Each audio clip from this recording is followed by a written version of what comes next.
आज सुनिए चौथ माता की कथा। चौथ माता सभी बच्चों पर अपनी कृपा बनाए रखती हैं और उनकी रक्षा करती हैं। और विघ्नहर्ता भगवान गणेश बच्चों पर आने वाले हर संकट दूर करते हैं।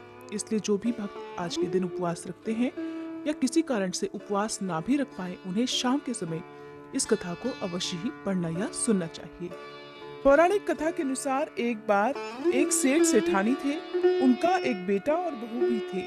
बहू सबको भोजन कराकर फिर स्वयं भोजन करती। उनकी एक पड़ोसन भी थी जो ऐसी थी कि रोज पूछती कि बहू आज क्या बनाया खाया, तो बहू कहती ठंडो बासी।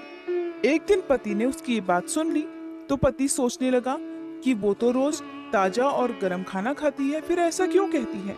तो उसके पति ने ऐसा सुनकर विचार किया कि आज तो पकवान बनाकर जाएं, फिर देखते हैं कि मेरी पत्नी पड़ोसन से क्या कहती है। तब उसने अपनी पत्नी से कहकर तरह तरह के पकवान बनवाए और घर के सभी लोगों ने एक साथ बैठकर भोजन किया। भोजन करने के बाद उस दिन भी पड़ोसन ने पूछा कि बहू आज क्या बनाया खाया, तो बहू पहले की तरह कहने लगी ठंडो बासी खाया। सेठ के लड़के ने सोचा हो न हो कोई बात तो जरूर है जिससे मेरी पत्नी रोज ऐसा ही कहती है। तो उसने एक दिन अपनी पत्नी से पूछा कि तुम रोज पड़ोसन को ठंडो बासी खाया ऐसा क्यों कहती हो, जबकि हम सब ने तो एक साथ बैठकर आज कई तरह के पकवान खाए।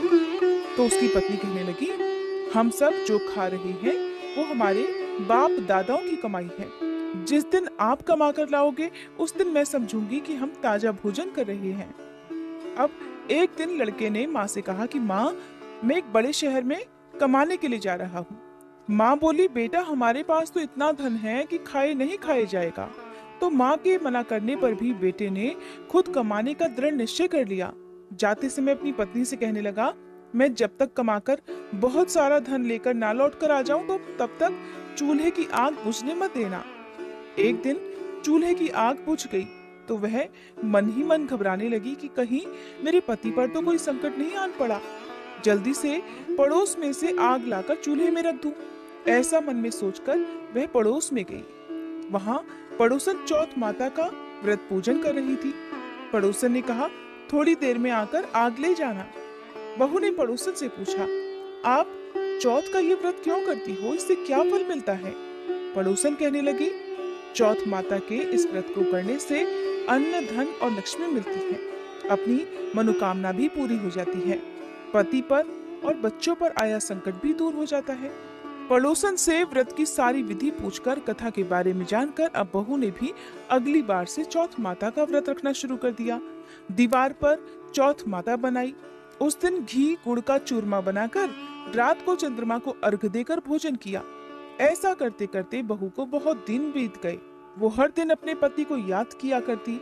एक दिन चौथ माता ने बहू के पति को सपने में आकर कहा कि साहूकार का बेटा तू जागे कि सोवे, तेरी पत्नी घर में तुझे बहुत याद कर रही है, घर जाकर उसकी चिंता दूर कर। तू दुकान खोलकर कंकु केशर का पगलिया बनाकर बैठ जाना, आज तेरा हिसाब किताब चुकता हो जाएगा।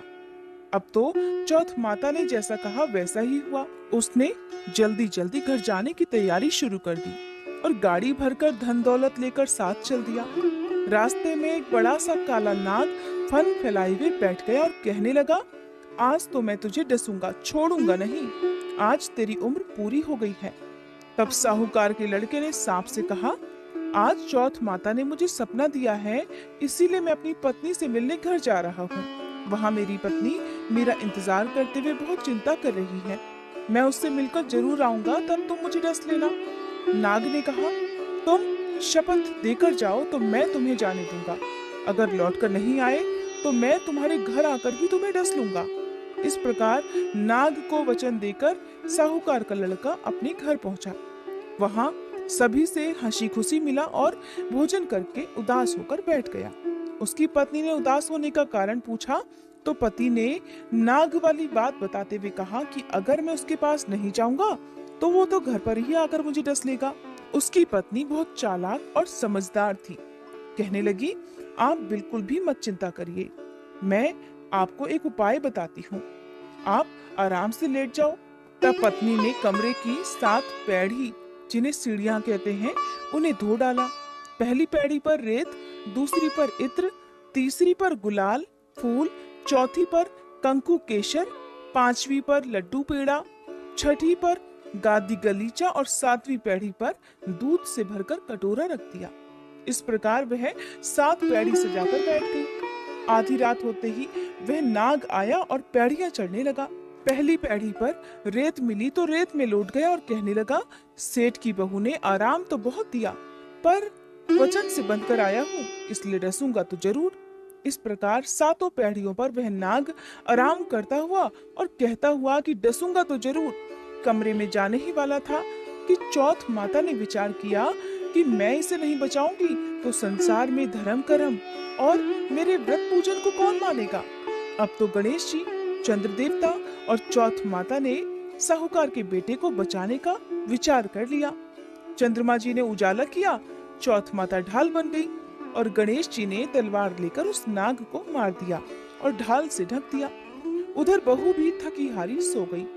दिन हुआ तो लोग बेटे से मिलने आए, परंतु बहू बेटा तो उठे ही नहीं थे। बहुत देर हो गई तो माँ उन्हें उठाने के लिए गई।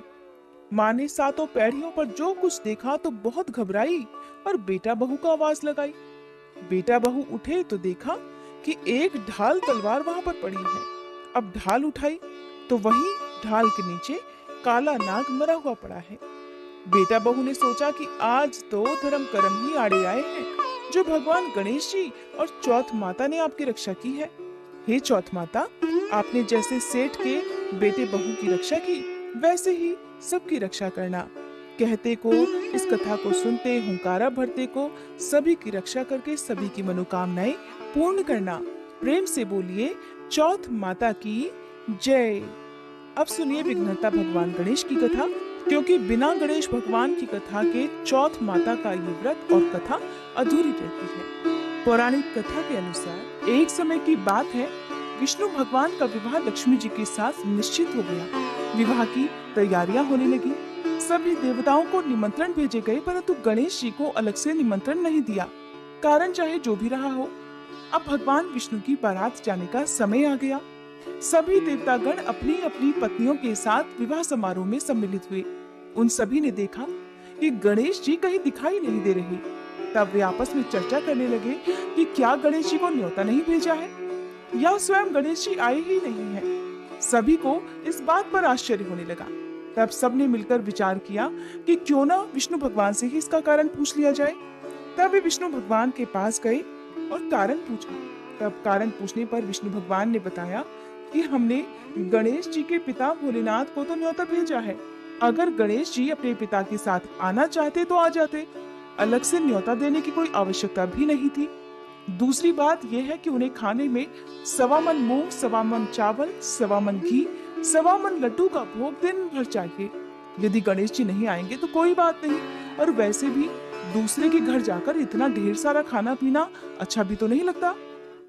वे सभी अभी बातें कर ही रहे थे कि किसी एक ने उन्हें सुझाव दिया कि अगर गणेश जी आ भी जाएं तो उन्हें द्वारपाल बनाकर बैठा दिया जाएगा और कह देंगे कि आप घर की देखभाल करना, क्योंकि आप तो चूहे पर बैठकर धीरे धीरे चलोगे तो बारात से बहुत पीछे रह जाओगे। सबको ये सुझाव पसंद आ गया। तब विष्णु भगवान ने भी अपनी सहमति दे दी। अब होना क्या था, विवाह के लिए बारात चलने ही वाली थी कि इतने में ही गणेश जी वहां पर आ गए और उन्हें सुझाव के अनुसार समझा बुझाकर घर की रखवाली करने के लिए बैठा दिया गया। बारात चल दी। तभी वहां पर देवर्षि नारद वीणा बजाते हुए नारायण नारायण करते हुए पधारे। उन्होंने देखा कि गणेश जी तो दरवाजे पर ही बैठे हुए हैं। तब उन्होंने मुस्कुराते हुए गणेश जी से उनके रुकने का कारण पूछते हुए कहा कि क्या बात है गणेश जी, आपको विष्णु भगवान अपनी बारात में लेकर नहीं गए? तो गणेश जी कहने लगे कि विष्णु भगवान ने तो मेरा बहुत अपमान किया है और इस प्रकार मुझे द्वार पर रखवाली करने के लिए बैठा दिया है। नारद जी मुस्कुराते हुए फिर से कहने लगे, कोई बात नहीं विघ्नहर्ता गणेश जी, आप अपनी मूषक सेना को आगे भेज दीजिए तो वह रास्ता खोद देगी, जिससे सभी बारातियों के वाहन धरती में धंस जाएंगे। तब तो सम्मान पूर्वक उन्हें आपको बुलाना ही पड़ेगा। अब गणेश जी ने नारद जी के कहे अनुसार अपनी मूषक सेना जल्दी से आगे भेज दी और देखते ही देखते उनकी मूषक सेना ने आगे की सारी जमीन पोली कर दी। कुछ देर के बाद जब बारात वहां से निकली तो रथों के पहिए धरती में धंस गए। सभी ने बहुत कोशिश कर ली किंतु पहिए नहीं निकले। सभी ने लाख प्रयास करे परंतु पहिए तो निकले नहीं बल्कि कई जगह से टूट गए। किसी की समझ में नहीं आ रहा था कि अब क्या किया जाए। तब तो नारद जी कहने लगे, आप लोगों ने गणेश जी का अपमान करके अच्छा नहीं किया। यदि उन्हें मनाकर लाया जाए तो आपका ये विघ्न दूर हो सकता है और आपका कार्य भी सिद्ध हो सकता है। सभी को नारद जी का सुझाव पसंद आ गया। तब भगवान शंकर ने अपने दूत नंदी को भेजा और वे गणेश जी को किसी प्रकार समझा बुझाकर अपने साथ ले आए। अब गणेश जी का आदर सम्मान के साथ पूजन किया गया। तब कहीं जाकर रथ के पहिए निकले। अब रथों के पहिए तो निकल गए परंतु वे टूट फूट गए थे, तो उन्हें सुधारे कौन? तभी तो बारात आगे बढ़ती। पास के ही खेत में खाती काम कर रहा था। उसे बुलाया गया। खाती अपना कार्य प्रारंभ करने से पहले श्री गणेशाय नमः कहकर गणेश जी की मन ही मन वंदना करने लगा और फिर देखते ही देखते उस खाती ने सभी पहियों को ठीक कर दिया।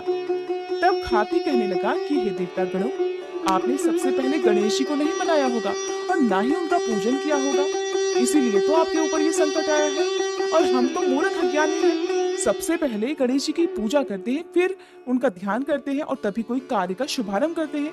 लेकिन आप लोग तो देवतागण हैं, फिर आप भला गणेश जी को कैसे भूल गए?